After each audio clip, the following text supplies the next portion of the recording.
Thank you for being here, Senator. Please join me in welcoming Senator Lee.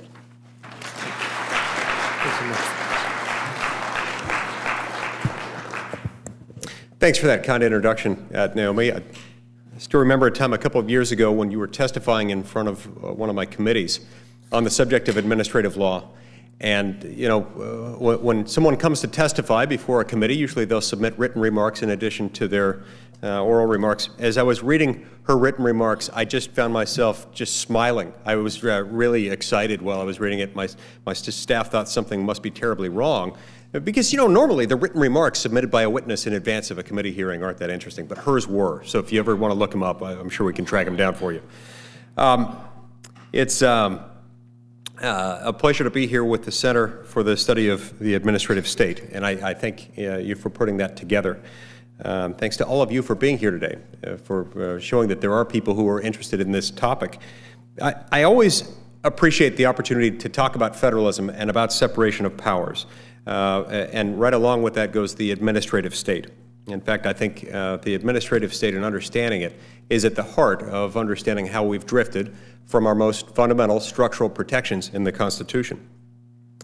But it's a special honor to be invited to participate in this capacity as a guest of the Antonin Scalia Law School.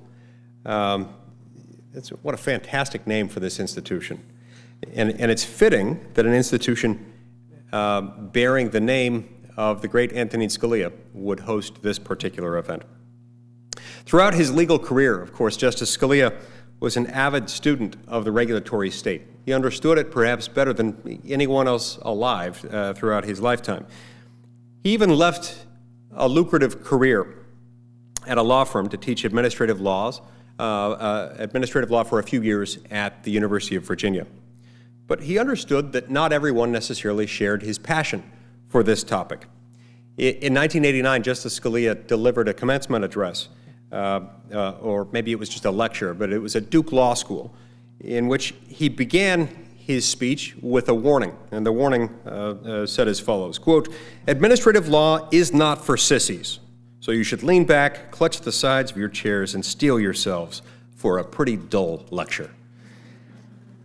Now, I don't think Justice Scalia was actually capable of delivering a dull lecture. Not in that context, not in any other. No matter how dry or tedious the subject matter might have been, this is a man who had the ability to make just about anything interesting. But there's no doubt that even most lawyers and law students consider administrative law to be perhaps one of the least riveting areas of the law. But that's what makes you special, because you're here because you're different. You obviously don't regard it as one of the least riveting areas. And if we do our jobs right as fans of this area, we can help make it more interesting, and we can help get more people involved in the cause of reforming it. I think this is, but part of the reaction that a lot of people have to administrative law is at least partly because the bureaucracy itself tends to be seen as one of the least interesting areas of government. And it is that way because it's so far removed, quite by design, from the action, from the drama, and from the excitement of politics. Politics is such an interesting word. It carries so many connotations with it. I'm sometimes reminded of the fact that you can understand politics a lot better when you break it down into its Greek components. You have poly, which means many, and ticks, which are blood-sucking parasites.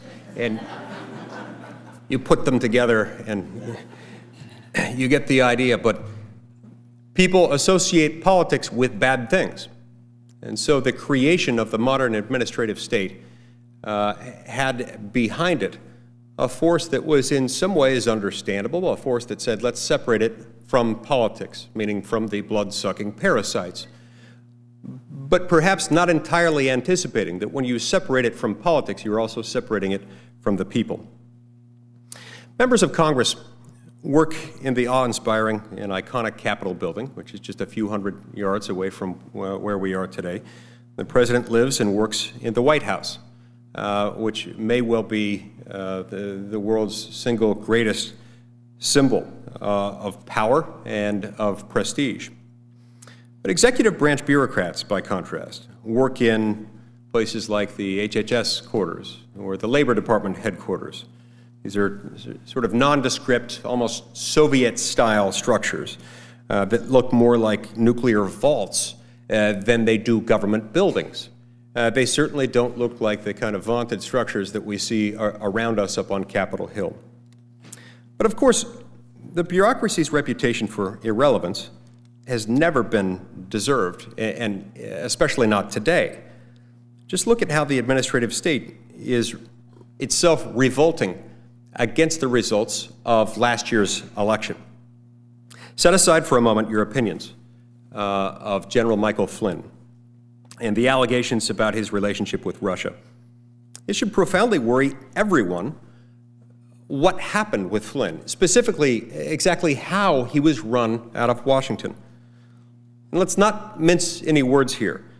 Current and former national security officials used the spying power of the surveillance state to silence a political enemy, one who they perceived threatened the political status quo.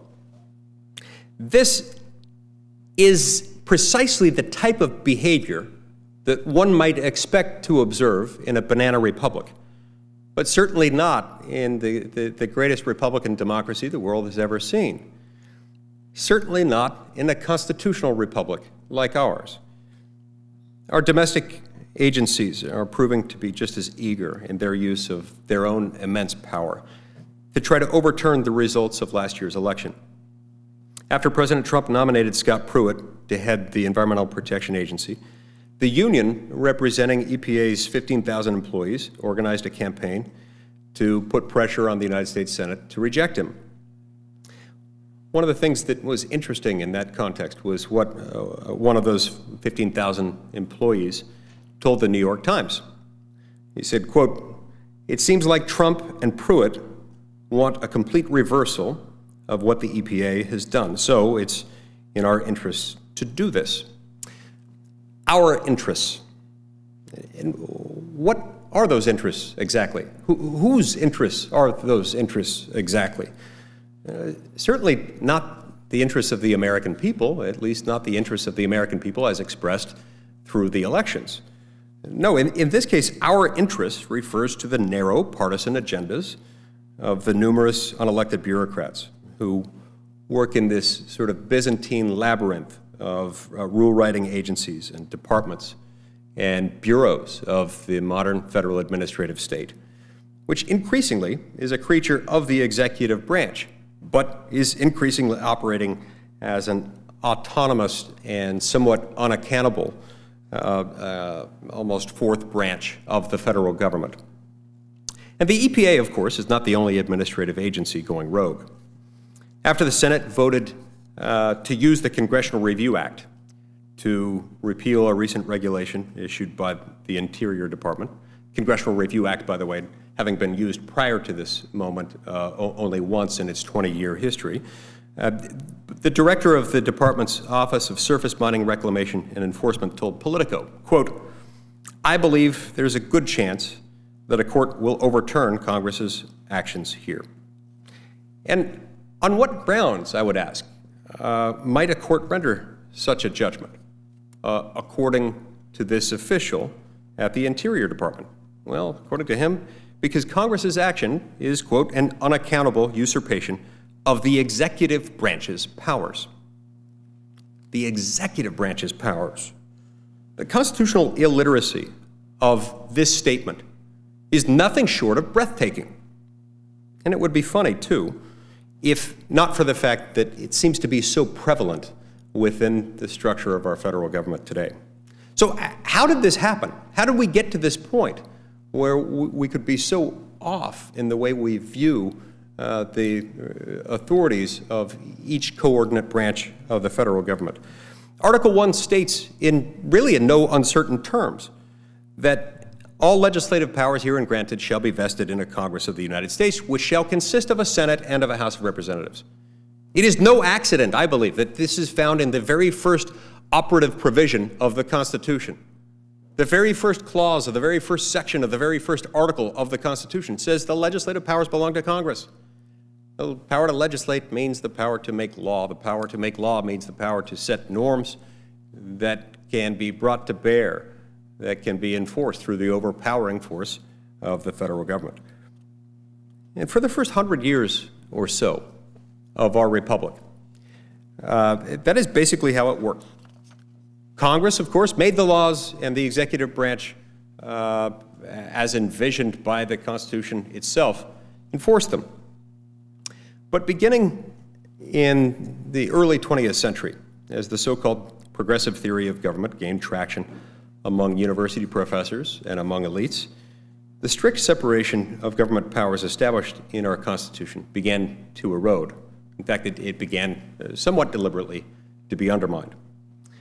By the time of his first inaugural address, President Franklin Roosevelt was able to confidently and happily, somewhat cheerfully, announce that the Constitution should be changed. He said the Depression should be treated, quote, as we would treat the emergency of war. And he told the country that a return to economic stability would require, quote, a trained and loyal army willing to sacrifice for the good of the common discipline and ultimately to submit our lives and property. Roosevelt warned that under this new wartime discipline, quote, it may be that an unprecedented demand and need for delayed action may call for a temporary departure from the normal balance of public procedure. Reminds me, by the way, of the moment in the movie Shrek when Lord Farquaad acknowledged, I recognize some of you might die in this expedition, but that is a sacrifice I'm willing to make. I try to quote Shrek at least once a day. But as it turns out, there was absolutely nothing temporary about what President Roosevelt did. Not about what he said and not what he did, not what others would do following after him based on the precedent he would establish.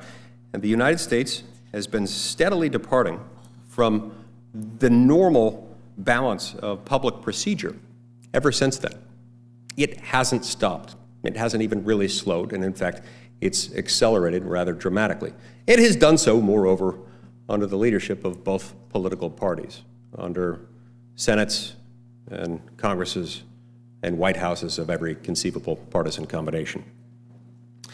The other two branches of government, the legislature and the judiciary, did not take this upending of our constitutional order entirely lying down, at least not at first, and again, not entirely. Subsequent Congresses were not quite as willing as Roosevelt's first Congress to give his slew of federal agencies a blank authoritative check to simply do as they pleased. And Roosevelt infamously had to threaten to pack the Supreme Court before the judicial branch came to a somewhat uneasy truce with this new regime and this new approach to the Constitution. It wasn't until Roosevelt died and President Truman came into power that the government adopted a more systematic and codified framework that set the ground rules for America's still burgeoning administrative state. The cornerstone of this framework was, of course, the Administrative Procedure Act. Under the APA, Congress could delegate broad lawmaking powers to executive branch agencies. To adjudicate this new and delicate sharing of lawmaking power, the courts had the jurisdiction to review the propriety and scope of agency rulemaking. At the same time, in an effort to retain as much of the legislative authority as possible, Congress put its foot in the door. Congress began inserting more and more of these so-called legislative veto provisions into these otherwise very broad grants of legislative power. You see, members of Congress were eager, on the one hand, in the name of progress, to outsource and delegate all kinds of lawmaking authority so that we could accomplish these broad legislative goals, these broad platitudes that sort of passed for the first time as statutes. But Congress wanted to hold something back so that if things got bad enough, Congress could stop whatever rule might be promulgated pursuant to these broad platitudes. This framework was not completely static over the next 40 years, but in the 1980s, two Supreme Court cases fundamentally changed the balance of power between the branches and made things even more dramatic in the way they transformed our republic. First, in 1983, the court held in INS v. Chadha that legislative veto provisions were an unconstitutional act. They were unconstitutional because they amounted, in effect, to a second legislative act, thus violating the presentment clause of Article 1, Section 7 of the Constitution, for the simple reason that once the legislative bell had rung, the legislative act had been complete. Congress couldn't change that legislative act without subsequent bicameralism and presentment. Then a year later, in Chevron USA versus Natural Resources Defense Council, the Supreme Court held that in cases involving ambiguous statutory language, the court would defer to the agency's interpretation of the law rather than to provide its own, rather than having judges do what judges are there to do, which is interpret text, statutory text, using the tools that judges have, using the canons of statutory construction. Now, to be clear, I think Chadha was correct. And I'm not just saying that because my dad argued that case. It was correct. But taken together, these two cases caused a very substantial transfer of power from the legislative and judicial branches on the one hand to the executive branch on the other. Stripped of the power to veto regulations issued by executive branch agencies, Congress lost one of its most powerful tools to control federal bureaucrats, especially to control federal bureaucrats in the exercise of essentially making law. And in many cases, the courts could no longer question whether an agency rule exceeded the authority granted to it by the legislative branch. Now, it took a while for the full implications of these cases to sink in. Some speculated that the practice of delegating lawmaking power to executive branch bureaucrats might subside after Congress no longer had the option of these legislative veto provisions. You know, we started out with just a few of these during the New Deal era. But by the time INS v. Chadha was decided in 1983, we had many hundreds, literally hundreds of these legislative veto provisions on the books. Almost any time you saw a very substantial delegation of rulemaking power to the executive branch, you saw some type of legislative veto provision, at least one embedded somewhere within the statutory framework at issue. But the past 8 years have been a case study of what happens when government officials are insulated from public control and emboldened by a president willing to implement an ideological agenda by whatever means are necessary. And so what we saw was that, you know, even though some suspected, with good reason, that Congress might slow down in delegating rulemaking power because it could no longer have the last say, it actually accelerated. And that part happened not just over the last 8 years, but really over the last 34 years since Chadha was decided. Because members of Congress of both houses of political parties, under the leadership of presidents of both political parties, and every point along the ideological spectrum in America today, decided that it was a whole lot more fun to continue passing broad platitudes than it is to actually go through the hard work of making actual law, of drawing actual lines that have real-world consequences to people, and most importantly, that bring accountability to lawmakers, sometimes from constituents who aren't all that happy about how their ox is gored by a particular law. When Congress refuses, following this pattern, to pass climate change legislation to the president's liking, suddenly the Clean Air Act magically gives the EPA the power to do so on its own.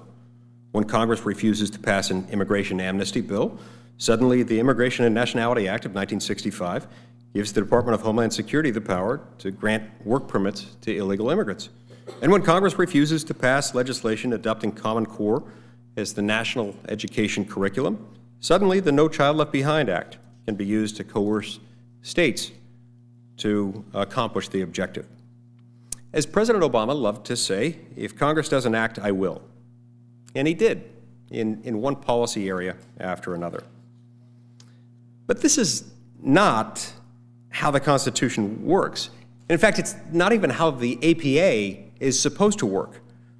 The golden rule of constitutional Republican government requires that the nation's laws be made by elected representatives, by men and women who are elected by the people for the task of making law. And the stability and the legitimacy of our entire system, of our laws and the system that's built up to enforce them and to interpret them, depends on that. It depends on there being a group of elected officials whose job it is to make law. The modern regulatory state flips this constitutional logic on its head, severing the lines of electoral accountability and consent that connect the people to their government and put their people ultimately in charge of their government so that they can steer it in the right direction when it goes wrong, as in their minds. The most pernicious consequence of this concentration of power within the executive branch and its insulation from any kind of democratic accountability is the deep and bipartisan distrust that Americans hold toward their government. But with President Trump in the White House, elected on a promise to drain the swamp, one could argue that we have a unique opportunity to regain that trust. Today, I want to highlight 3 pieces of legislation that I think we could use as an opportunity to begin the process by reinvigorating the constitutional separation of powers that really is at the heart of our constitutional system. And when I say we have a unique opportunity with this newest administration to do that, I mean that very literally. Because you have a combination of people in Congress consisting of a whole lot of Republicans who have been calling for reforms over the course of many years under the Obama administration. And you add to that Democrats in Congress who are understandably concerned, as are some Republicans, about how this administration, like any administration, might choose to wield its vast power through the administrative regulatory state. So I want to go over a few steps that we could take to restore the separation of powers. First, and perhaps most importantly, is the REINS Act. This is legislation that includes an acronym, REINS, stands for Regulations from the Executive in Need of Scrutiny. It would help restore the balance of power between the 3 branches of government, specifically by requiring Congress to approve of any new major rule, that is, any economically significant rule, any rule that would have an economic consequence of $100 million or more in compliance costs on the American people, would require Congress to approve that rule before it could take effect. So if you analogize it to a legislative veto provision, it's kind of like that, except that it's constitutional because it requires not only bicameralism, but also presentment to the president. So Congress can't just unilaterally on its own, with both houses acting together and without the president's signature, undo a regulation. The REINS Act would flip the presumption, flip the polarity of the whole thing by saying the rule doesn't take effect at all unless or until Congress and the president make it so through the usual process called for by Article 1, Section 7. So under this law, the specialized and technical know-how of the executive branch agencies would not be lost.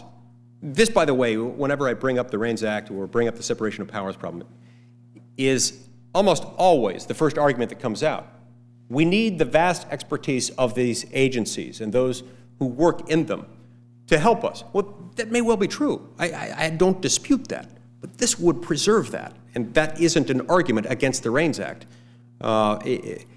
We would still be able to benefit from their skill and their expertise and their training. But ultimately, Congress would be responsible for every major regulation that went into effect. This would make it easier for American voters to know exactly whom to blame when something went wrong. So, this happens from time to time. People will come and complain to us about things. In my state, one of the complaints I've heard has to do with an EPA regulation that sets ozone emission levels below where God set them. I mean, literally, naturally occurring ambient ozone levels in parts of my state are higher than what the EPA would allow. It remains to be seen whether God himself will be held in contempt, whether they'll be able to establish in personam jurisdiction, or whether he will be subject to service of process. But that is what they did. So when people come and complain to us about that, members will beat their chests and they'll say, you know what I'm going to do? I'm going to write a harshly worded letter. Or they'll say, hey, don't look at me. I didn't vote for that. I voted for clean air, but I didn't vote for that. This allows members to pass the buck when those who pass laws are no longer accountable for the law. And when members of Congress are seen as professional letter writers or writers of letters to executive branch agencies expressing harsh words, that is not a recipe for Republican democracy. That is not a recipe for the rule of law. That is a recipe for lots of bad things. So, REINS Act is number one. Second would be the Separation of Powers Restoration Act, which would functionally overturn the Chevron doctrine by reinstating the power of federal judges, and indeed the obligation of federal judges to interpret executive branch regulations. Specifically, the bill would amend the APA to require judges who are hearing challenges to agency actions to review all questions of law de novo. It makes sense, doesn't it? It's generally how we review questions of law, on a de novo basis. Why should it be any different simply because an executive branch agency is involved?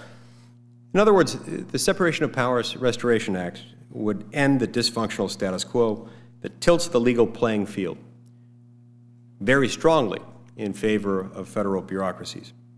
Third and finally, the Agency Accountability Act would make federal agencies accountable again by directing most fines, fees, and unappropriated proceeds to the Treasury instead of letting federal agencies keep and spend them as they see fit. You see, the Constitution gives Congress, and only Congress, the responsibility and the authority to direct federal spending of the people's money. This power of the purse is one of Congress's most potent tools for controlling federal bureaucrats, which is why so many agencies have sought to secure their own revenue streams, their own impenetrable, inviolable revenue streams as they see them, that allow them to operate free from scrutiny and free from any kind of meaningful congressional oversight. Passing the Agency Accountability Act would go a long way toward putting Congress, and by extension, putting the American people back in charge of how federal bureaucracies can spend money. Now, if you've sat through a 3-hour conference on regulatory reform, you probably already believe that the issues we're talking about today are important. You may even believe that they're vital for the future of the American Republic. But let's be honest. When most people hear the words regulatory reform, their eyes gloss over and they tune out. Justice Scalia was, in fact, right. Administrative law is not for sissies. But the administrative state, its immense powers and increasing disregard for constitutional limits and for legal limits and for accountability, these are things that matter to everyone. And if we're ever going to reform administrative law, we need to start explaining why. Even more important than the how when communicating to members of the general public about this is the why it should matter to people. The American people, I believe, are primed to hear this story, uniquely primed in a way they never have been in the past. Thanks to technology, globalization, mass immigration, many Americans feel like they're no longer in control of their lives. And thanks to the modern administrative state, they know to one degree or another that they're no longer in charge of their own government either. The good news is that we can begin, however incrementally, to change that. If we're able to pass even one of the legislative reforms that I've been describing, any one of the bills I mentioned, the REINS Act, Separation of Powers Restoration Act, or the Agency Accountability Act, then we will have begun to make real, meaningful progress toward returning power back to the people, back to where it belongs. And if we can do more, if we can somehow pass all 3 bills, it would constitute a fundamental shift of power in this country, a transfer of power, to paraphrase President Trump's inaugural address, not merely from one party to another, not merely from one administration to another, but from Washington, D.C. back to the American people. The American people are coming increasingly to understand that the administrative state isn't free, and it makes them less free. 20 years ago, when I was in law school, I was shocked to discover that the federal administrative state cost the American economy $300 billion a year, and this, it was explained to me at the time, amounted to a backdoor invisible tax on the American people, one that was highly regressive because it inured disproportionately to the detriment of America's poor middle class, who pay for those compliance costs in terms of higher prices on goods and services, diminished wages, unemployment, and underemployment. And yet, unlike their tax bill, they don't see anything at the end of this year, at the end of any year, telling them how much the administrative state cost. All they know is that they paid more for milk or gasoline or shoes, or that they're making less than they might otherwise make at work. Those are very difficult facts to discern. Those are facts that are carefully, and I believe deliberately, hidden from the American people. What's most troubling about this is that today that figure stands not at $300 billion a year, as it did 20 years ago when I was in law school, but at a staggering $2 trillion a year. And it keeps going up. So the stakes are high. This is something that is not just a high-class problem. This is not something that should be of concern only to those who are wealthy, to big corporate fat cats. They're not the ones footing the bill. The ones footing the bill are those least able to absorb the higher prices they pay for everything and the lower wages that they receive. If you're here today, you're in a position to help. So I invite you to join me in this effort to restore the kind of constitutional accountability that we need in Washington and to help rebuild our government, a government that was always designed to be of, by, and for the people. Thank you very much.